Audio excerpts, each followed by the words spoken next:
नमस्कार, माझे नाव स्वप्नाली सखाराम सरोदे, शाळेचे नाव जिल्हा परिषद केंद्रीय प्राथमिक शाळा वहाली, इयत्ता 7वी।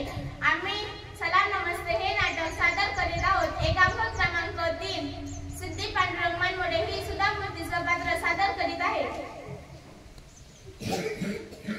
नमस्ते, रितेश मनोहर सरोदे हा शेख मोहम्मदचं पात्र सादर करीत आहे।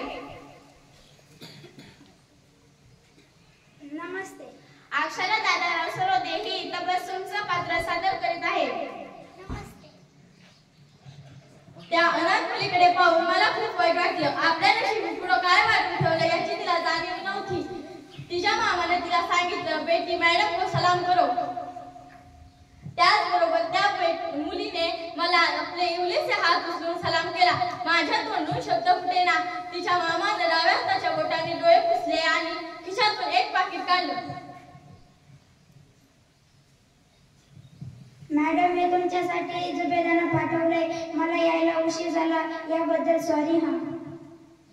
मी तो लिफाफा उघडला, त्यामध्ये 3000 रुपये होते। मी गोंधळून शेखकडे पाहिले।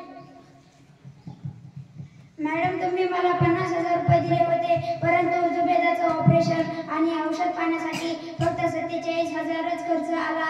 आपण यातून काही आता वाचू शकत नाही असे जेव्हा जुबेदाला समजलं, तेव्हा जुबेदा म्हणाली, आपण उरलेले पैसे हे मॅडमला परत करू, निदान दुसऱ्या कोणाच्या तरी वाट्याला येतील, एखादा नशीबवान असेल त्याचा जीव तरी वाचेल। आता आपण हे उरलेले पैसे मॅडमला परत करू।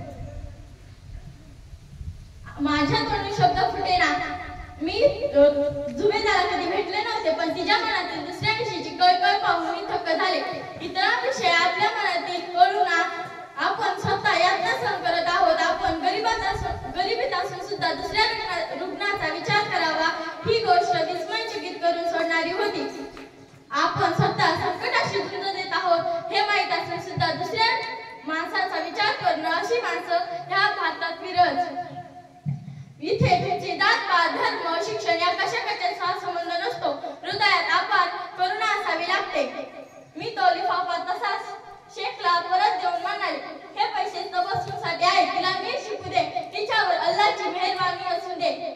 ती आपल्या आईच्याही इतरांविषयी भावना पाळण्याच्या बाबतीत त्या आपल्या आईवरून चार पावलं पुढे असू दे। आपली ही भूमी श्रीमंत कशामुळे आहे माहित आहे का तुला? आपल्या भूमीच्या पोटात हिऱ्याच्या व सोन्याच्या खाणी आहेत म्हणून नव्हे, तर जुबेदासारख्या माणसामुळे तुझं ऐश्वर्य वाढत आहे।